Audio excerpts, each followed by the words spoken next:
अब कहने का भाव ये है कि इस प्राण संगली के अंदर पूरा विवरण था कि नानक साहिब जी ने कबीर परमेश्वर जी को अपना गुरु स्वीकार किया हुआ था। पहले तो क्या देखा अर्जुन देव जी ने कि इसमें तो सारा वो क्लियर लिख रखा है कि कबीर जी इनके गुरु थे। फिर क्लियर लिख रखा है ये मंत्र 2 अक्षर का मंत्र जो बिल्कुल नानक साहब ने मना कर रखा है। तो उसको उन्होंने उस प्राण संगली को, जिसको नानक साहब जी कह रहे थे मेरा शरीर है, मुझे समझ लो, अगर कि इसको नष्ट कर दिया तो मुझे नष्ट कर दिया तुमने। लेकिन उस आज्ञा को देखते हुए कि जो इंसिडेंट मर्दाना के साथ हुआ था कि उसने सतनाम के 2 अक्षर का नाम जाप कर दिया था, शुरू कर दिया था और वो डूब गया था। गुरुदेव ने मना कर दिया था कि तूने ये जाप नहीं करना, तो कहीं ये आज्ञा केवल ना हो जाए। इसमें तो सब कुछ लिखा है, इसलिए उस ग्रंथ को प्राण संगली को जल प्रवाह कर दिया एज इट इज। एक साधु था, एक भगत था, उसने प्रार्थना की महाराज इतना अनमोल ग्रंथ है मुझे दे दो, मैं अलग रख लूँगा, किसी को नहीं बताऊँगा। तब उस प्रार्थना को स्वीकार करके कह दिया ले जा, निकाल ले जा इसको तू। वो निकाल लिया। देख दया दाता की काल ने कहाँ तक आड़ कर दी थी, कहाँ तक बात बिगाड़ दी थी। तो फिर भी अगर प्राण संगली में ना भी मिलता तो परमात्मा कहते हैं ना, काल के कहीं ना कहीं से वो रास्ता निकाल लाते परमात्मा, काल से बचा कर सत्ज्ञान को। क्योंकि जन्म साखी भाई बाले वाली जन्म साखी, समुद्र की साखी में क्लियर लिख दिया कि नानक साहब जी ये जाप करा करते थे, इसने ये मिटा नहीं पाए, कहीं छुपा नहीं सके। तो आज आपको समझने के लिए सफिशिएंट है कि कौन है वो 2 अक्षर का मंत्र और किस उद्देश्य से मना किया था नानक साहब जी ने। और फिर साथ में ये भी कहा कि ये मंत्र हैं जाप करने के और कोई मंत्र नहीं है, और ये पूरे गुरु से लेकर जाप करना। यानी उस समय इनको छुपाना जरूरी था। अब वर्तमान में ये दास भेज दिया उन महापुरुषों ने, परमात्मा ने भेज दिया कि अब इस नाम को दो और सबका कल्याण हो जाएगा। सभी यहाँ आ रहे हैं बार बार जन्म लेकर के।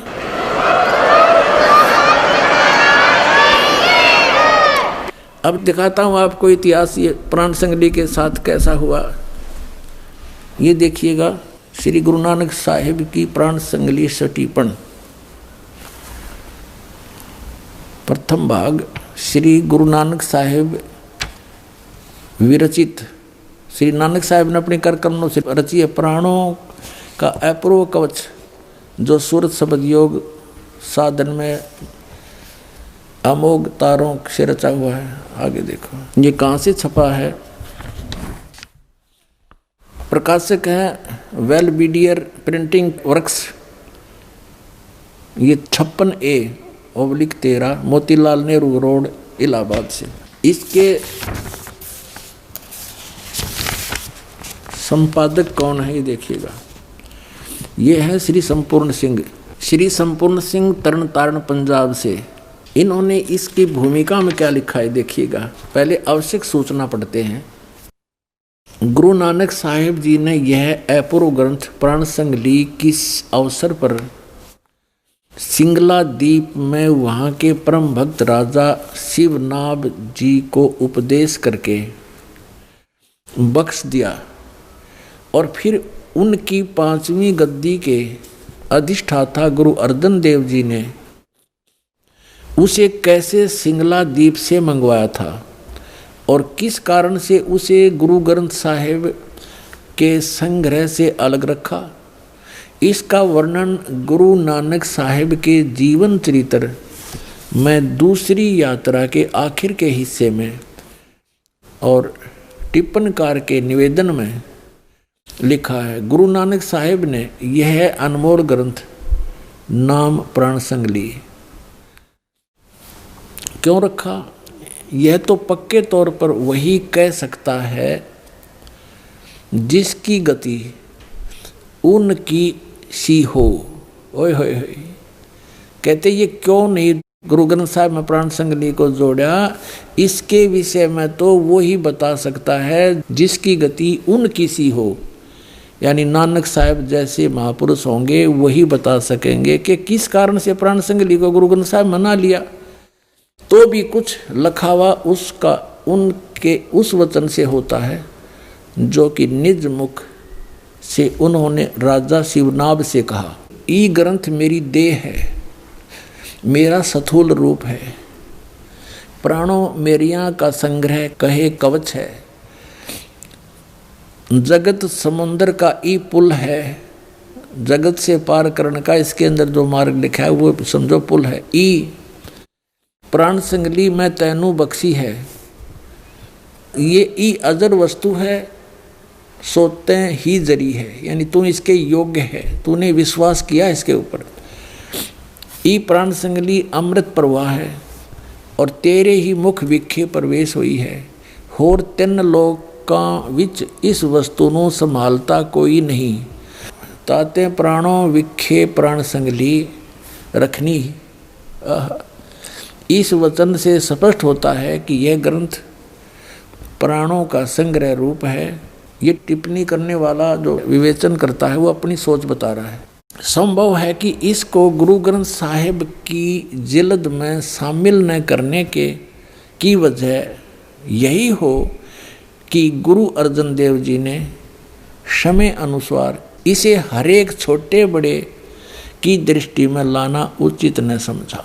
अब बहुत कुछ तो यह क्लियर इसने कर दिया इस टिप्पणी करने वाले ने कि हो सकता है इस प्राण संगली को गुरु ग्रंथ साहिब में श्री अर्जुन देव जी ने इसलिए नहीं रखा होगा कि ये नहीं चाहते होंगे कि ये किसी छोटे बड़े की नज़र में आवें, इसमें लिखा हुआ वर्णन है।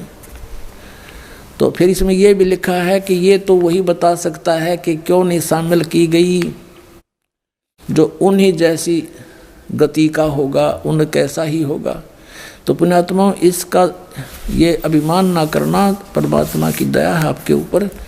इस दास को इस योग्य बनाया कि इन सदग्रंथों को दास समझ रहा अच्छी तरह। इसका यही कारण था कि इसके अंदर ये 2 अक्षर का मंत्र लिखा हुआ था और बहुत अच्छी तरह इसके अंदर इसके सिमरण की विधि भी बता रखी थी। अन्य जो शेष गुरुओं ने, गद्दी नसीनों ने ये समझा कि यदि इस प्राण संगली को as it is Guru Granth Sahib में रख लिया तो सब पढ़ लेंगे, सब जान जाएंगे, जाप करा करेंगे तो गुरुदेव की आज्ञा का उल्लंघन हो जाएगा। फिर आगे दिखाते हैं निवेदन में कमाल कर दिया। ये है निवेदन इसी की। अभी आपने आवश्यक वो पढ़ा था सूचना, अब ये है निवेदन। श्री गुरु नानक साहिब के 5वें स्थान पर श्री गुरु अर्जन देव जी हुए हैं, जिन्होंने गुरबाणी की बीड़ बांधते समय भाई पैड़ा नामी एक शिष्य को सिंगला दीप भेजकर शिवनाभ के पौत्र के पास से ये ग्रंथ मंगवाया था, जिसे किसी कारण विशेष से श्री गुरु ग्रंथ साहिब की बीड़ में रखना उचित न समझकर सर्वथा ही जल प्रवाहित कर दिया था। है यानी कति सारा का सारा जल प्रवाह कर दिया था। अब देखो पुण्यात्माओं, जो कि एक परम प्रेमी साधु की अत्यंत प्रार्थना से द्रवीभूत हुए गुरु साहिब के वचन अनुसार जल से निकलवाया और जैसे का तैसा उसे ही बख्शीश कर दिया गया था, जिसका प्रसंग गुरु प्रताप सूरज प्रकाश नामक प्रमाणिक इतिहास के 3 राशिगत 32वें अंशों में लिखा है। यानी ऊपर जो लिखा है उसका प्रमाण बताया कि इस इतिहास में लिखा है, ये गुरु प्रताप सूरज प्रकाश नामक कोई प्रमाणिक इतिहास उसमें लिखा, ये ऊपर का हिस्सा। अपनात्मा इसमें क्या था, वो 2 अक्षर का भेद था इसमें, और एक इसमें फिर भी थोड़ा सा हिंट रह गया एक स्थान पर ओनली, पूरी इस प्राण संगली में एक स्थान पर, और वो इन समझ में ना आई जिन्होंने इसमें रख लिया, बाकी इसमें से निकाल दिए गए क्योंकि ये पूर्ण नहीं है प्राण संगली। इसमें टिप्पणीकार ने लिखा है कि एक जगह तो इसके 80 अध्याय लिए हैं, दूसरी जगह इसके 113 अध्याय लिए गए हैं। फिर ये भी संकेत बताया गया कि इसमें 160 अध्याय थे और अब तक ये केवल 113 ही प्रकाश में है, तो बाकी कहाँ गए, तो वो नहीं लिए गए। इसमें क्या लिया गया वो थोड़ा बताता हूँ। वो भी इनको समझ में ना आइयो के अक्षर है। अब ये तो आपने भाग 1 पढ़ाई, भाग 2 दिखाते हैं। ये 2 भागों में लिखी है संपूर्ण सिंह जी ने। ये भाग 2 है और इसमें ये वहीं से प्रकाशित है। ये द्वितीय भाग है उसका। इसके 103 पृष्ठ पर दिखाता हूँ आपको। ये देखिए 103 पृष्ठ पे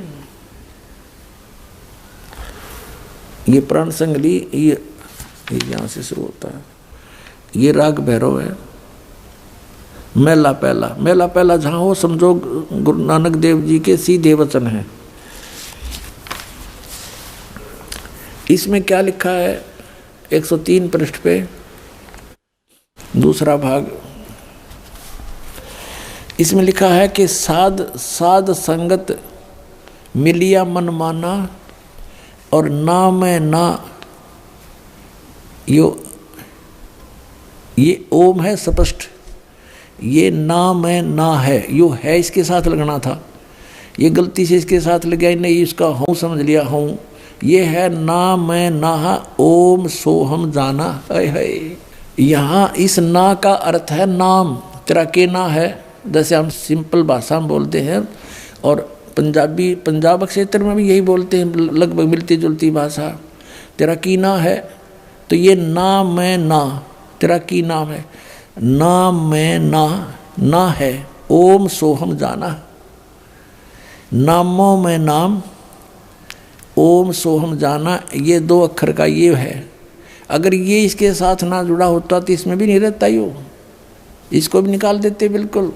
अब इसके लिए थोड़ा सा और आपको स्पष्ट करते हैं। ये देखो, ये है 150 पृष्ठ पे और इसके यहाँ क्या है ये देखो, ये ओम है ना, ओम दर है। तो यहाँ कोई इसको गलती ना समझ ले भाई हूँ लिखा हूँ नहीं है ये, क्योंकि उसका कोई सेंटेंस नहीं बनता वैसे तो। अब इस ओम को इन्होंने टिप्पणी की है 2 नंबर पे। इस ओम को ऐसे लिखा है, इसको ओम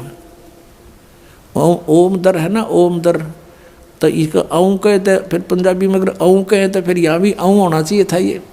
तो यहाँ इसको ओम दर स्पष्ट कर दिया, ओम अलग दर अलग, ओम दर, तो ये वही ओम है। तो यहाँ फिर 103 पृष्ठ पर फिर देखो, इसमें स्पष्ट लिखा है 103 पृष्ठ पर हम फिर आगे हैं इसी पे दूसरे भाग में। यहाँ फिर देखो, साध संगत मिलिया मन माना है, और ना मैं ना, ये एक बिंदी है 2 नहीं, ना मैं ना, ओम सोहम जाना, ना है, नामों में नाम है ओम सोहम, ये जाना, ये सब नामों में एक श्रोमणी नाम, ये 2 मंत्र का है।